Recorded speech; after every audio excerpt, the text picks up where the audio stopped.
Hey everybody, I have a pretty cool video for you today. I have an unopened copy of Monster Hunter from 2004. It's still sealed in the shrink wrap. Well, not shrink wrap, like the plastic wrap. There's a bit of an echo inside this room. We have put up like the sound canceling stuff, but we need more of it. This is my office, sorry. That's where we are right now. We're just inside my office. So the point of this video is basically just to unbox this unopened copy of Monster Hunter, and I basically just want to provide sort of a review of the manual, the instruction manual on the inside, and also just reading the back and stuff. So this is Monster Hunter 1 for the PS2 from 2004. It's still inside the shrink wrap. I got this from Best Buy, if you can believe it. I went on Best Buy website. I was looking for Monster Hunter Rise pre-orders, and they just had Monster Hunter 1 available. It said like one copy in store, and I'm like, what?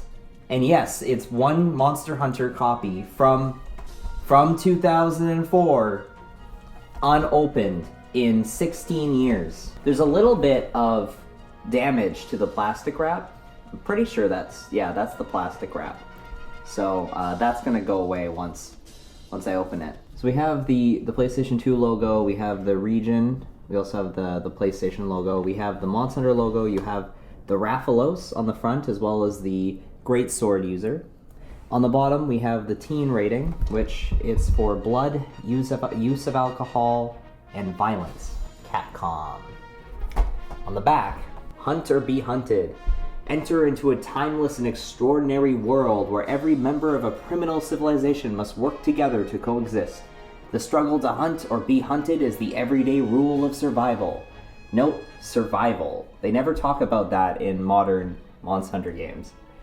Battle against incredible creatures alone or with up to 3 online teammates. Mastering your quests earns you reward money and valuable items to enhance your weapons and armors to become the Master Monster Hunter. So yeah, they were definitely trying to sell. It's all about teaming up, fighting the big boys, and then getting stronger from doing that. So it also says stuff about like it's fully customizable character, including name, gender, hairstyle, face.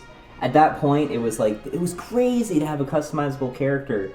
And like this game was crazy because it's like an MMO on the PS2, so it's definitely very different than what we're used to on an early PS2 game. Play online up to 4. That was cool. Actually, the Gathering Halls, I believe they went up to 8. You could have up to 8 people in the Gathering Hall, but I would need that to be double checked. And then it just talks about creating your own weapons and armor and items, and then breathtaking, richly detailed, diverse landscape. Back then, the website was capcom.com/monster. I'm gonna look that up right now.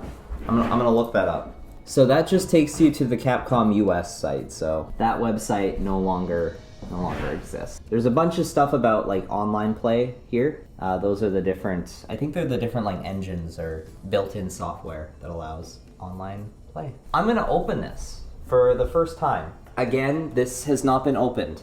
It's never been opened. Sealed copy of Monster Hunter, and I'm gonna open it.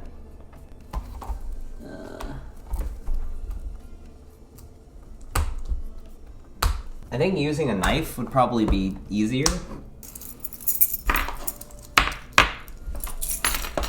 Try the drill.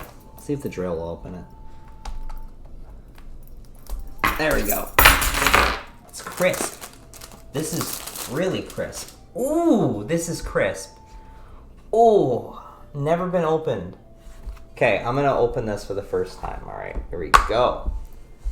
Wow, look at that. So on here, again, the region, the internet thing, whatever it is, and the logo. Very, very cool. Very, very smooth. There is no place to put a memory card in here. Was that normal for PlayStation? I don't know. So we have one manual. There's a Velociprey on the back. All right, so it's in black and white. Wow. Special message from Capcom. Look at the bottom here. Thank you for selecting Monster Hunter for your PlayStation 2 computer entertainment system. Capcom is proud to bring you this new addition to your video game library. Huh. They don't do thank yous like this anymore. Wow. That's the old PlayStation 2. The PlayStation 2 I owned was the newer one. So here's the old controls. For those who don't know, the controls for Monster Hunter 1 were pretty terrible. The right analog stick was to use weapon. So you didn't have full control over your camera. In order to use the camera, you had to use the directional buttons. And that was painful. The most dangerous game. Hunt as your instincts tell you. The online arena has become the ultimate hunting ground. With huge swords and giant cannons in hand, a group of hunters set out to take on a deadly wyvern. In a world where only the strongest survive, who will deliver the loudest victory cry? Will it be humans or the monsters? This is, like, playing Monster Hunter 1 and Monster Hunter 2 made me kind of realize that I believe that the original intention behind Monster Hunter was to make the game extremely difficult. Extremely difficult so that it was extremely satisfying to finally defeat the monsters.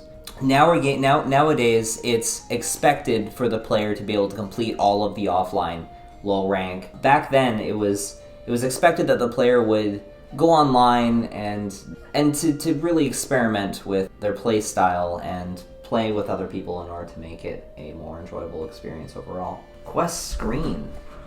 I mean, this is pretty standard. So there's the eye icon. If someone is spotted by a large monster, the eye icon appears next to the character's name.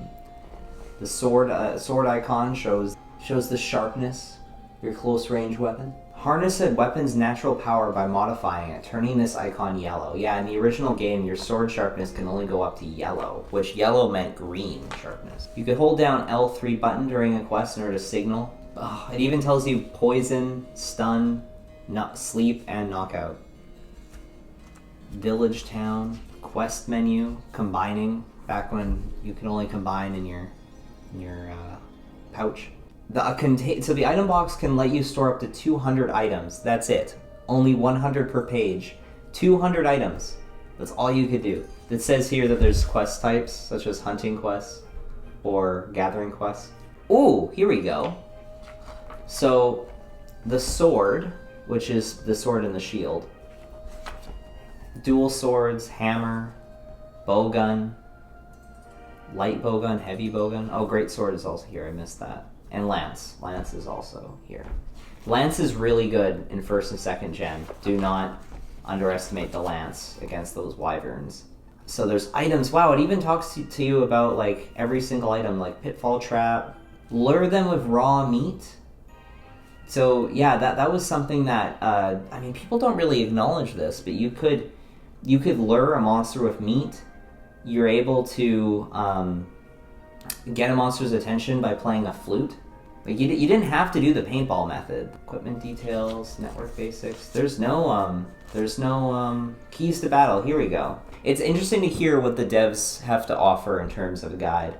So they say, understand the monster's field of vision. Monsters keep track of you through their vision. Understanding where their field of vision lies and taking advantage of their blind spots will help you stay alive and take home to victory.